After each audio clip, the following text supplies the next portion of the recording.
Hai, vlog kali ini ngomongin tentang gue yang udah jarang banget ke mall. Jadi sebenarnya kalau bukan karena keperluan mendesak ya, misalnya kayak cari beberapa bahan makanan harus di hypermart tertentu atau kayak cari barang tuh harus di mall tertentu gitu. Sejak kapan ya? 2022 itu udah sebenarnya gue jarang banget ke mall. Alasannya karena ah, pertama, hiburan tuh nggak cuma dari mall ya. Kalau dulu gue yang banyak beraktivitas di pusat Jakarta, hiburan tuh mall. Bahkan gue inget banget 2016 apa 14, 2014 kayaknya, salah satu teman gue bilang ke gue, waktu itu gue pernah sekolah di Bandung, kurang lebih berapa 2 bulan atau 3 bulan. Dan gue tuh di sana tuh cuma diizinkan karena itu di asrama, ya seminggu sekali doang ke mall.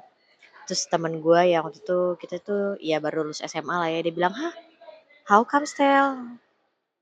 Ke mall cuma 1 kali dalam seminggu," gitu.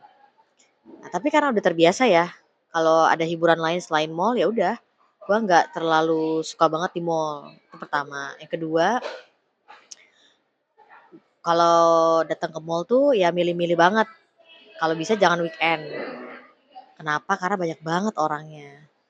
Jadi nggak bisa menikmati apa yang kita mau cari gitu ya, apa misalnya mungkin duduk tenang gitu, karena gue orangnya suka ketenangan, nggak suka terlalu suka bising, nggak terlalu suka banyak orang. Jadi kalau misalnya di weekend tuh, full banget. Lama itu karena kita bukan ngantri ya, tapi jalan lama gitu, jalan lambat tuh karena banyak orang. Terus yang ketiga, mmm, di mall itu tuh kayak memancing kita punya ini ya, appetite, padahal kayak nggak lapar, tapi karena ngelihat jadi kayak, kayaknya enak nih gitu. Padahal kita baru beli sepatu bulan lalu, tapi kayak kita jalan ke mall lagi, kayaknya bagus nih sepatu yang lain, jadi kayak mancing untuk kita jadi orang-orang yang konsumtif. Tapi sekali lagi, poin yang gue mau tekankan adalah mall itu bukannya suatu tempat yang jahat, enggak. Tapi kenapa?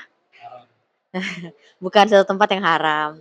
Tapi menurut gue ya kita harus bijak aja. Dan yang gue mau tekankan mall itu bukan sumber tempat hiburan kita.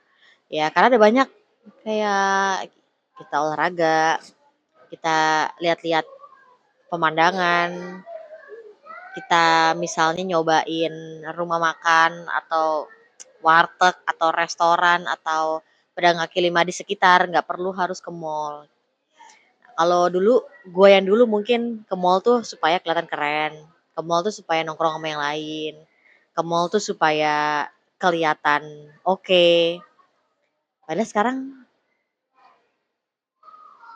ngerasa kalau kalau keren ya keren aja, lo mau di mall, mau di angkringan, mau di warteg ya tetap keren aja, nggak peduli tempat nongkrong lo di mana gitu. Dan ya ternyata setelah pandemi selesai, gue ketemu sama temen gue dan kita tuh kalau ke mall tuh bener-bener semua tuh penuh dengan perhitungan ya, kayak, kita mau makan di mana, habis itu kita mau mau ada nyemilan apa enggak gitu. Jadi kayak sekarang tuh gue dan teman gue juga lebih mengatur keuangan kita supaya nggak hedon kayak dulu yang kayak bisa 6 jam, 10 jam di mall gitu kan, cuma nongkrong doang dari toko satu ke toko yang lain segala macam. Ya sekarang lebih bijak, lebih bawa, botol air minum sendiri gitu kan, udah sediain termos sendiri jadi tinggal ya kalau misalnya mau beli lebih awet gitu kan di termos itu. Atau misalnya kayak, ya udahlah kita makan ininya, makan tengah aja gitu kan, nanti nyemilannya kita tempat lain aja nggak usah di mall, gitu. Jadi mall itu tempat yang oke, tapi menurut gua nggak mau terlalu keseringan dan menurut gua ada opsi lain sebenarnya untuk kita bisa dapetin tempat hiburan, tempat makan yang enak, tempat nongkrong yang enak selain di mall. Demi pengelolaan keuangan, apa nih, money management yang lebih baik?